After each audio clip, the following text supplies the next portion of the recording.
like stand right here and talk all night if you want. I ain't got no place to be, no one's waiting for me. I won't lie, I'm into you. Got like a million ideas what we could do. Cause I'm not gonna let you slip away, I won't waste this. There's something about the way. Hey friends, welcome back to Whiskey and Whit. I'm Whitney and today's video is going to be a woodworking project. I'm so excited to share how this sign turned out. I made a welcome planter box for our front porch to be able to use year round and just switch out the foliage per season, and I am so proud of it, so I'm excited to show you how I did it, so stay tuned.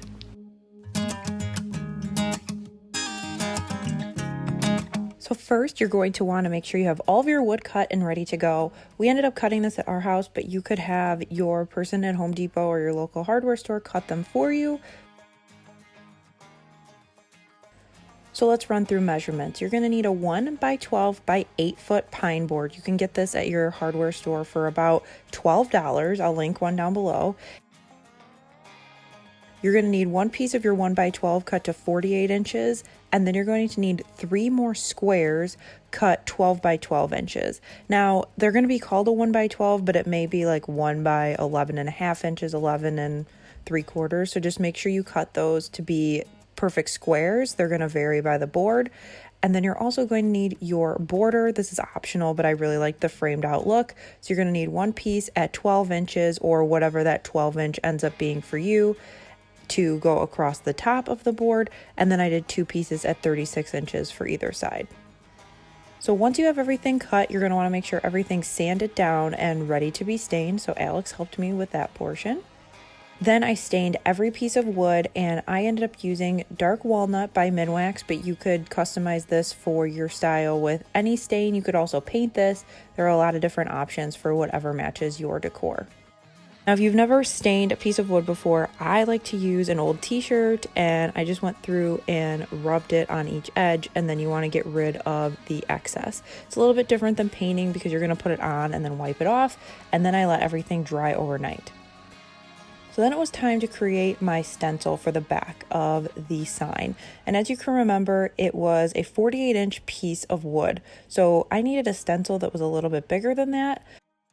So I put my artwork in Cricut Design Space, and I decided that I wanted to create a stencil by using 2 12 by 12 pieces of vinyl. So to do that, I grabbed a shape from the left there, and I sized it to be the size of the vinyl, and then I made sure it was in the back, and then I used this to measure out my stencil. So I made sure the height of that shape was below 11.75 inches, because that's what'll fit on your square mat. And then I selected both the back and my stencil, and I hit slice on the right hand side.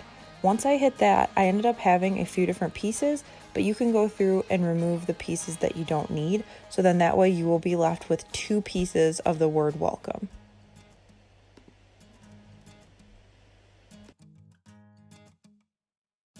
So now I have 2 pieces that are the same size so that I could cut them on 2 different mats.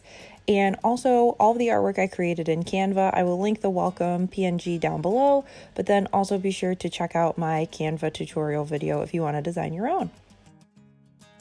Then I cut it out and went through and weeded it backwards essentially for the stencil. So usually if you're doing a vinyl decal, you're going to take off everything on the outside and leave the letters and the leaves, but here I'm taking off the letters so then that way when I paint it acts as a stencil. Once my 2 pieces were weeded, then I went through with my little slice cutter and made sure that the edges were clean where the letter was going to come together.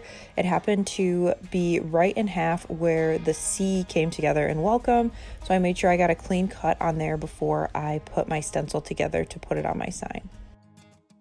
Once my pieces were all set, I went through with my favorite paper transfer tape. I use this for all my wood projects, and I will link it down below. It's from Expressions Vinyl, and I love it because it's sticky enough to peel up your stencil and do its job without ripping a ton off of your wood, or if you're putting this on top of paint, it also helps with that too.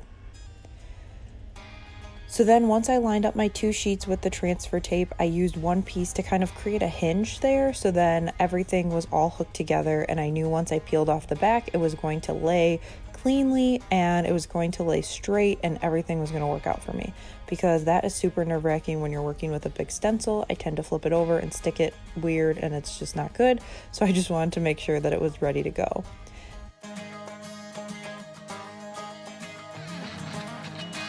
Then I used a tape measure, centered it on my sign, got everything stuck down, and then I peeled off my transfer tape. Went back through, added some painter's tape, and made sure all of my little pieces and grooves were pushed down, and then it was time to paint. So the first step here is I took some makeup sponges and just some white chalk paint, and I went through and dabbed around each item. So I wanted to give myself a base coat of white for the leaves, and then I also wanted my letters to be white. So on the outside, I did 2 light coats so it didn't bleed or anything underneath, and then I did 3 coats on the letters. Now let me show you how I got this watercolor-esque leaf print, and it was super simple. So I grabbed 3 different greens, a light, a medium, and a dark from my stash of paints. They're just some random acrylic paint. You could use whatever greens or whatever color you want. I started with the lightest green, also on a makeup sponge, and I'm just randomly going through and adding some color. Some leaves I'm covering fully, some I'm covering partially, some I'm doing the stems, just honestly no rhyme or reason. The only thing you want to make sure is that you keep it pretty even between the 3 colors, and also that you look closely so that each part of your leaves are covered, or you'll just have white chunks everywhere.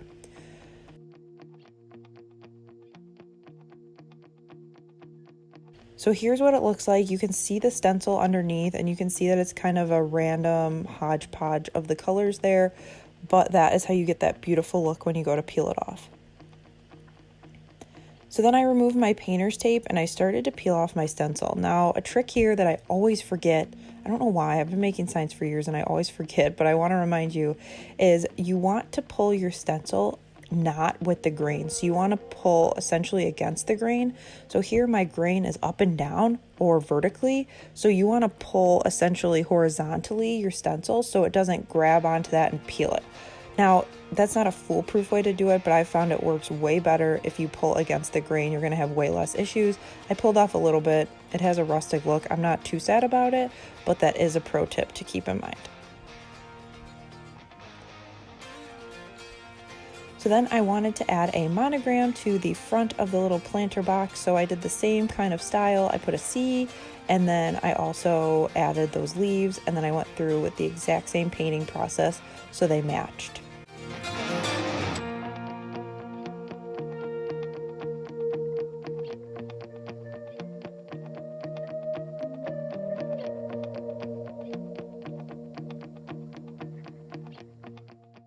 I let all my paint dry overnight, and then it was time to seal it. Now, this is super important because this is going to go out on my porch. It's going to be out in the elements.